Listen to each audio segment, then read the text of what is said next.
to another daily workout on the My Life in Recruitment Week. I'm Angela Cripps, the MD of the Recruiting Gym, and this morning I am joined by an old friend. Oh, that sounds awful. Sorry. Elderly.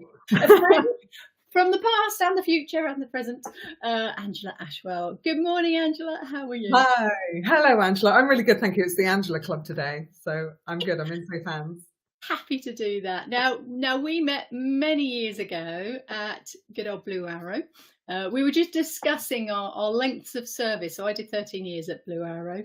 You were there a couple, but you're already 5 years at RGF already. Yeah, this spring. So kind of came in as doing a bit of coaching, then a consultant, and then an opportunity came up to go perm after about a year. So here I am, and it's one of those jobs that continuously surprises me because I keep it interesting and fun. So that's the key. So how long have you been in recruitment altogether? Gosh, so in May it will be 24 years. Fantastic. This is amazing. This is why I love this week, because we get a bit of a bad rap, don't we, in recruitment, and therefore sometimes you have to take that step back and go, no, there are amazing people in our industry that love our industry and make it better. And that's what this week is all about. It's bringing those people to you so that you can see this is a career. This is definitely a career that you can choose. Because what we found so far is not many people choose to be in recruitment. So that's our first question to you, really. How did you get into recruitment? Well, I clearly didn't dream of doing this when I was a little girl. That's for sure. So it wasn't in your post that you were like, marrying a royal didn't work out. Yeah, I just wanted to join the royal family. That was my level of where I hoped to be. So I studied performing arts at college.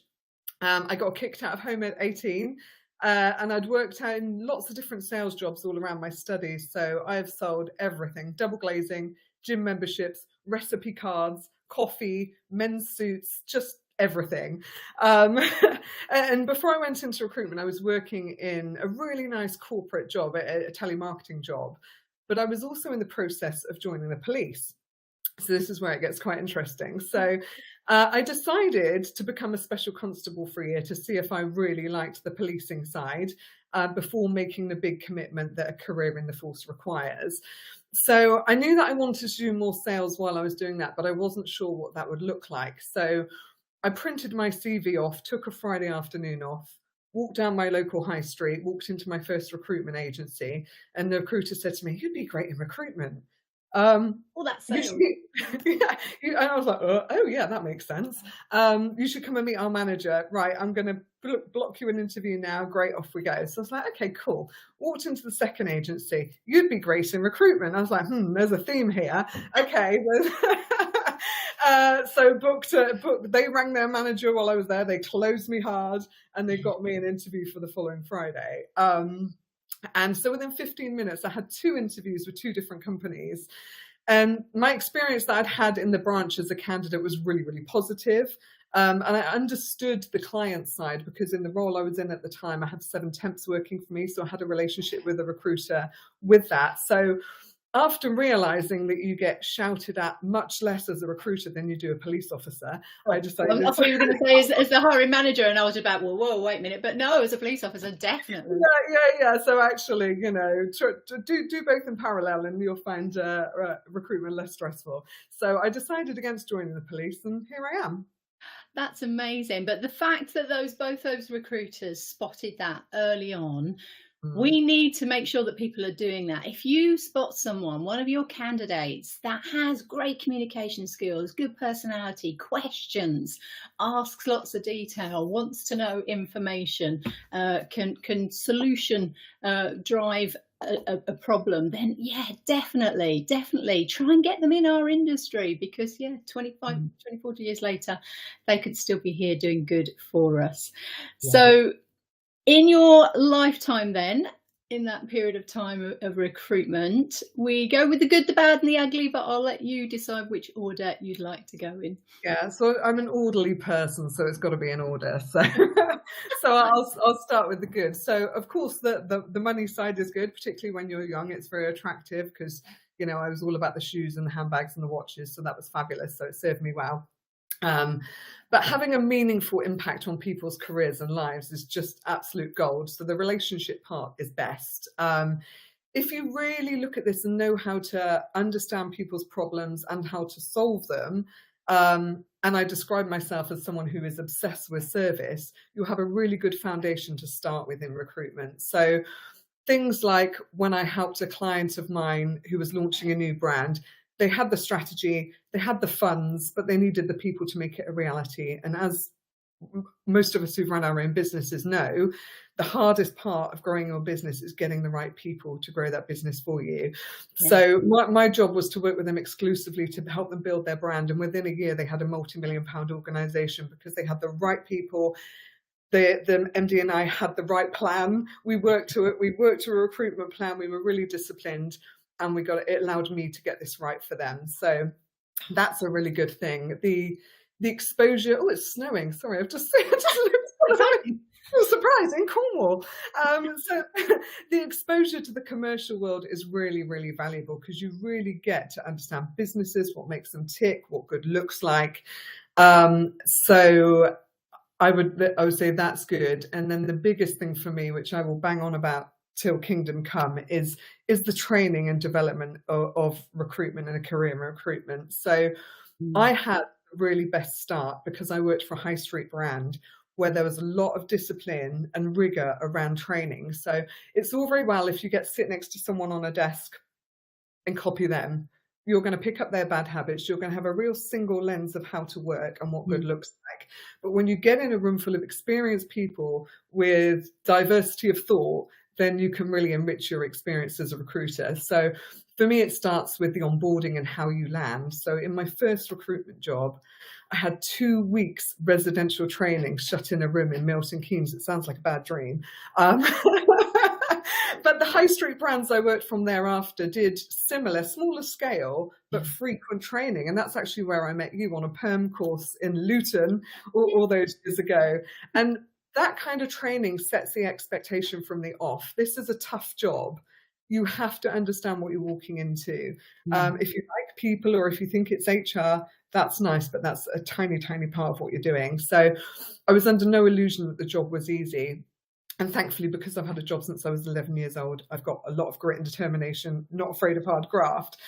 So with the excellent training, it really sets the foundations of what good looks like. So if you can get an organization that invests in you and your development, that for me is the biggest ticket, because that kept me sticky, it kept me learning, and it kept me getting better. You know, I wouldn't be doing this job all this time if I didn't think I was better than I was last year or the year before. Yeah, that development is so important, isn't it? For majority of people, not everyone, but I would say the majority, and certainly it came to fruition probably with the millennials, didn't it? That purpose and development was forefront, whereas certainly I'm a bit older than you, was sort of job for life, and you just got on with it. But I'm seeing some similarities here, and it's a shame. We had Debbie Easterday yesterday, and in the green room, he was talking about, I've loved watching these because there's so many similarities that I'm seeing with other people that have been in the industry a long time, and I can see these. So I think I might pull together from all the interviews we've done some similarities. But you saying you started work at 11, I started at 10. We are entrepreneurial, aren't we? We are hard workers. I had 6 jobs while I was doing my A-levels. So we're grafters. And I think that's one of those threads as well that's been coming through, that we don't wait. We're not hanging around. We'll always have a job, whatever it is, doesn't matter. You've got to go and find your own lunch. It doesn't matter. Yeah, definitely. So that's the good. The bad? Yeah, it's a tough job. We know that, and I'm sure you've heard this in all the other conversations. It's the ups and downs of recruitment. It is a tough old gig. And I would say all of these things are more of a lesson than a bad, because I'm one of those people that, sees the opportunity in everything. But the real big lesson that I would say to anyone, particularly early on in their career, is the keeping an eye on your sales pipeline. That is the biggest thing. So you're looking after your clients, you're doing a wonderful job, you've got control of the whole process, and it's fabulous, and you've got lots of stuff going on. But if you are not networking, if you are not asking referrals, if you are not picking up the phone, remember that, people, you are not building that sales pipeline. So you'll have this fabulous month or this fabulous quarter, and then you'll look out into the future and it's a barren land and you're having to start again. So that for me is the bad bit, because we've all had that moments where we're so completely immersed in what we're doing, we're not looking to the mid and long term. So it's that, yeah, you know, I heard this phrase years ago, you're only as good as your last deal, or you're only as good as your last quarter. So you have a cracking month or a cracking quarter, and then you're just the bottom of the pile the next month because you've got no pipeline. It's so true, because people get on a high, they've got lots of jobs to fill and they can see this money rolling in. They're not keeping an eye on the next quarter. They're doing well, and therefore they assume that's going to carry on. But unless they're doing the BD, unless they're building the pipeline of future roles, then unfortunately you get to the end of that. Yes, you've had an amazing quarter, but now what you're going to do? Oh, I've got to start from the beginning. And that is on your sales cycle can take a month, 2 months, 3 months. I mean, some executive roles, 6 months. So you suddenly have a huge dip. So you're spot on there, that not keeping an eye on that pipeline and continually refreshing it to make sure that there's a consistency in there. You're going to get those ups, downs all the time. And that's no good for anyone, because from a mental health point of view, that's tough. Yeah, it's tough. And obviously I'm talking from a perm consultant lens, but obviously for contract desks as well, you know, your contractors will be coming to the end and that sort of thing. So as much as it might be a nice hot desk, it's going to dry up at some point. So you've really got to keep an eye on that. Yeah, FBs for us, we counted every week, forward bookings. How many bookings have I got starting the week after next? I remember that metric. Yeah.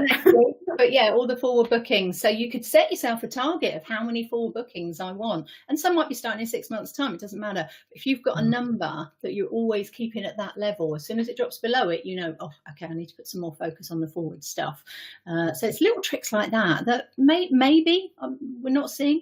I must admit, I hadn't thought about the pipeline sheet and the perm trend analysis. You're talking about that perm day, the good old PTA. We've got that on our onboarding course, actually. I have got it in there for both perm, temp and contract, because it's amazing. It works out all your KPIs and your stats, lets you know where you stand, and you know what's working, but also where the trends are going. Oh, that's not going so well. Let's put a focus on that before it makes an impact. So love all of that. Right, ugly.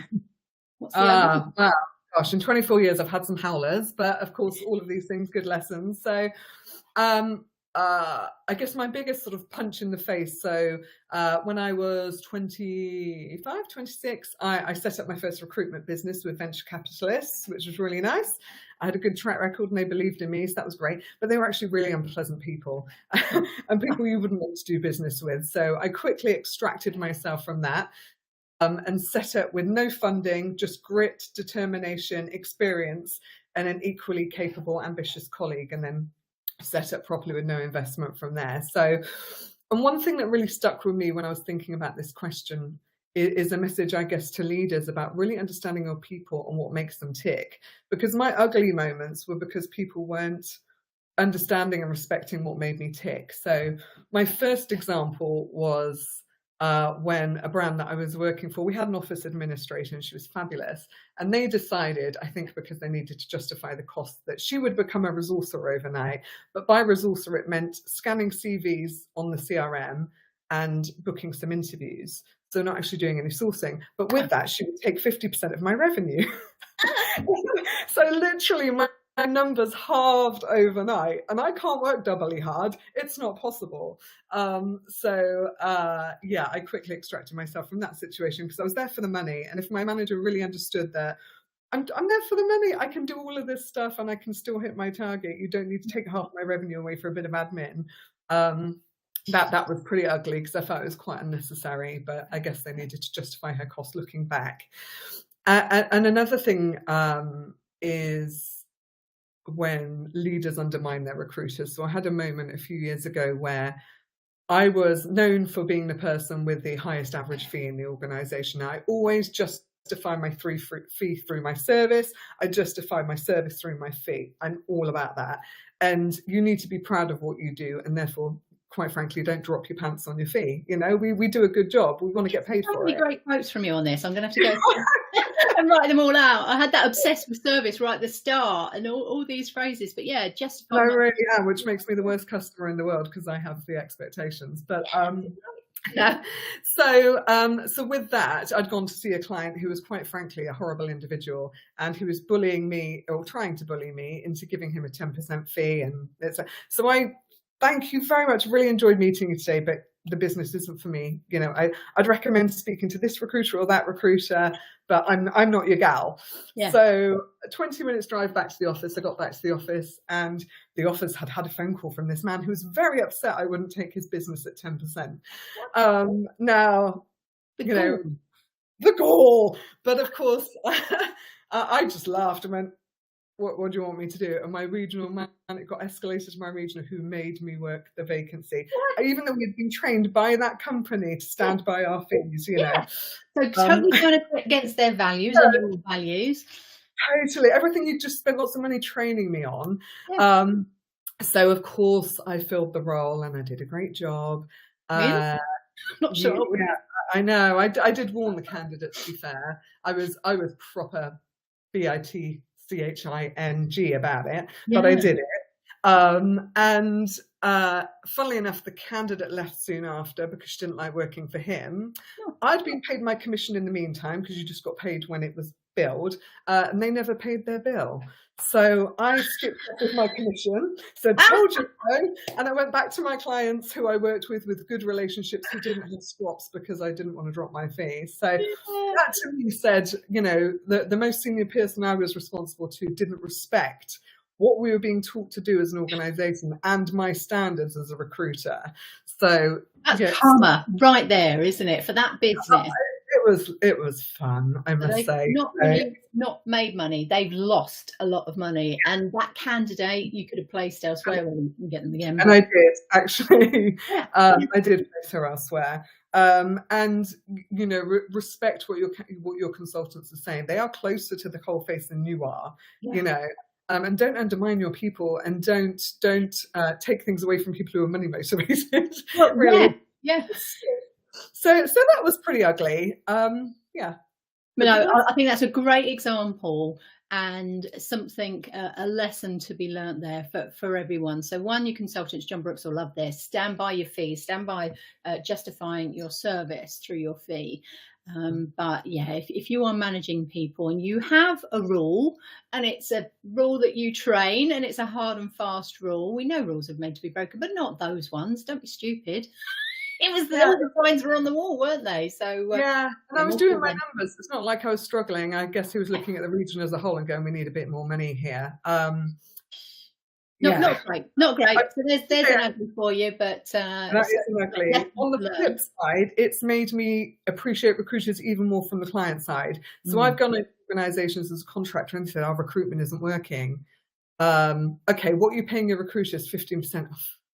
So I ring the recruiters and go, "What's your terms of business?" 20%. Great, we're going to work with you at 20%. What do you know? We suddenly get the best candidates and the best experience, and the roles get filled. So I really appreciate recruiters, because I understand if you motivate your recruiters to do a great job by paying them what they deserve and what their terms are. And it's not like you're undermining them. This is the payment. You wouldn't do it for a lawyer, would you? You wouldn't do it for anyone else. It's so disrespectful. And I get the best service as a result of that, and they enjoy working with me because I understand what they do and I respect it. So I think there's just opportunities for us to just be better all round, but justify it. Definitely. I'm loving Vanessa's point there as well about knowing that information. Yeah, trust your gut. Love from those. Okay. So our last question to you then. Well, we've got masses of advice already, but if you had to pick one thing for someone that's starting in our industry this year, what would be your one piece of advice? Okay, by saying this to you, I am literally preaching to the choir, but my advice to someone new is go somewhere that you are going to get exceptional training. Not just sitting and learning on the job from someone else, somewhere where you'll be taught a tried and tested methodology. I would say find your discipline, and by discipline I mean get it right every single time. be, as I said earlier, be obsessed with service, be obsessed with doing the right thing, because cutting corners just causes pain for everyone and it will impact your reputation. So you're better to be known as that person who missed a deal against someone else or didn't place that candidate when someone else did, but their experience throughout that process was so good that they will come back to you first time, next time, regardless. So rather than just someone who kind of got lucky in the process. So it's about building meaningful relationships. And if you marry proven methodology with grit and determination, everything that you are going to do and doing it really well, you're just going to win, and you're absolutely going to love this job.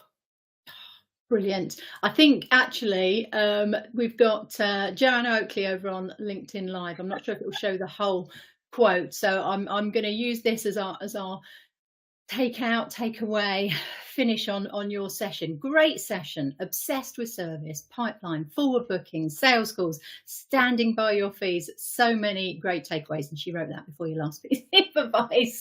So thank you so much. This is why I love this session, because when you get people like you to share out there, and you're right, preaching to converting with me, definitely with training and development and great onboarding.